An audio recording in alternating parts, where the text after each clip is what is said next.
ولا یفلح الساحرون، نہیں کامیاب ہو سکتے جادوگر، نہیں کامیاب ہو سکتے جادوگر۔ نیچے لکھے اظہار خوارق میں، اظہار خوارق میں کوئی خلاف عادت چیز دکھانا چاہے نا، جیسے معجزہ ہوتا ہے، کرامت ہوتی ہے، جادوگر نہیں دکھا سکتا۔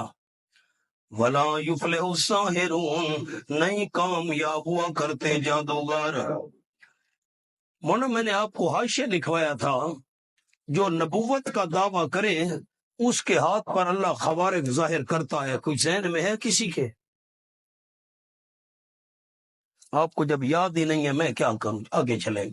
قالوا جئتنا لتلفتنا عما وجدنا علیہ آبانا، میں نے دجال والی مثال بھی عرض کی تھی۔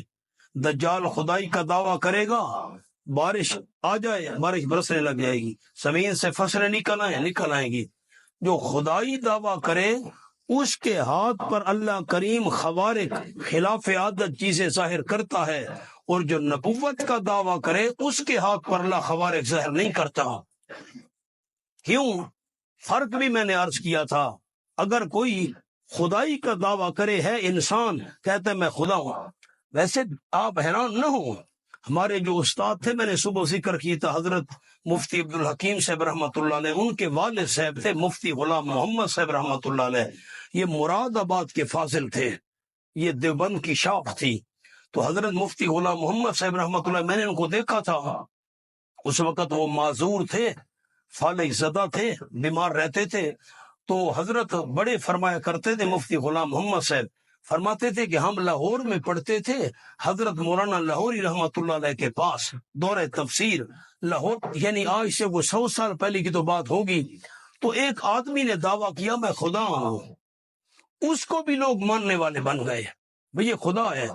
مفتی سے فرماتے تھے رحمۃ اللہ علیہ کہ ہم اس کو دیکھنے گئے، طالب علم جو تھے، سبق کی چھٹی ہوئی، ہم چل پڑے، طالب علم تو بادشاہ ہوتے ہیں نا، تو خیر یہ چل پڑے، ٹھک ٹھک ٹھک دروازہ کھٹکھٹایا، دروازہ کھلا، ایک آدمی کالا سیاہ رنگ والا، وہ برتن دھو رہا تھا۔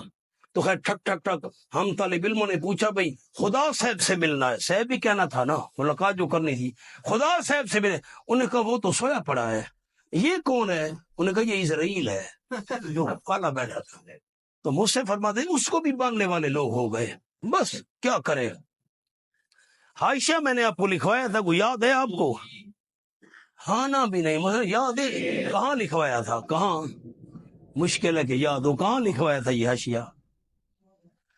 مولانا موسیٰ علیہ السلام کے قصے میں آپ کو حاشیہ لکھوایا تھا، جو خدائی کا دعویٰ کرے اس کے ہاتھ پر اللہ خلاف عادت چیزیں ظاہر کرتا ہے۔ کیوں؟ اس لیے اللہ ظاہر ہونے دیتا ہے، لوگ سمجھے ہمیں پتہ ہے یہ انسان ہے، کھاتا پیتا ہے، یہ خدا بن سکتا ہے، لیکن جو نبوت کا دعویٰ کرے اس کے ہاتھ پر اللہ خلاف عادت چیزیں ظاہر نہیں کرتا۔ اگر نبوت کا دعویٰ کرنے والے کے ہاتھ پر خلاف عادت چیزیں ظاہر ہونا شروع ہو جائیں تو سچے اور جھوٹے نبی میں تمیز کرنا مشکل ہو جائے گا۔ بات سمجھ آ گئی ہے؟ آگے چلیں، اللہ لوگوں کو تلویز میں نہیں ڈالنا چاہتا۔ تو اب لا یفلح الساحرون کا کیا جملہ ہے؟ نہیں کامیاب ہو سکتے جادوگر اظہار خوارق میں۔ آگے لکھے جب وہ دعوی نبوت کریں، جب وہ دعوی نبوت کریں۔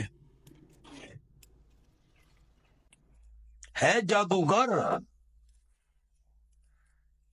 مولانا ہے جادوگر، میرا جملہ سن لیں، ہے جادوگر۔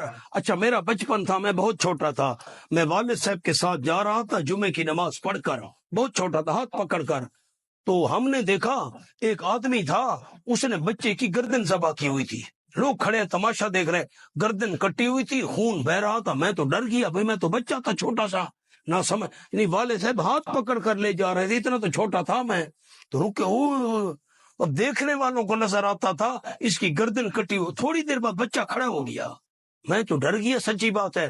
اب ایسی چیزیں اگر کوئی جادوگر دکھائے نا، جیسے حضرت موسیٰ علیہ السلام کے دور میں وہ لاٹھیاں ڈالی، رسیاں ڈالی، سانپ نظر آنے لگ گئے، لیکن ان کا دعویٰ نبی ہونے کا نہیں تھا۔ اگر ہو جادوگر اور دعویٰ کرے نبوت کا، پھر اللہ یہ چیزیں اس کے ہاتھ پر ظاہر نہیں ہونے دیتا۔ ویسے کہے ٹھیک ہے میں کوئی چیز دکھاتا ہوں فلاں فلاں فلاں، یہ الگ بات ہے، لیکن جب جادوگر ہو، جادوگر دعویٰ نبوت کا کرے، اللہ پھر یہ خلاف عادت چیزیں اس کے ہاتھ پر ظاہر نہیں ہونے دیتا۔ کچھ فرق دوستوں کو سمجھ آ گیا؟ جو خدائی کا دعویٰ کرے اس کے ہاتھ پر کیوں ظاہر ہونے دیتا ہے؟ کیونکہ یہاں تلبیس نہیں ہو سکتی، لیکن اگر انسان دعویٰ کرے ہو امتی اور کہے میں نبی ہوں، پھر اللہ ظاہر نہیں ہونے دیتا یہ چیزیں۔ او مولانا قالوا وجئتنا لتلفتنا عما وجدنا علیہ آبانا، اناد قوم، انہوں نے کہا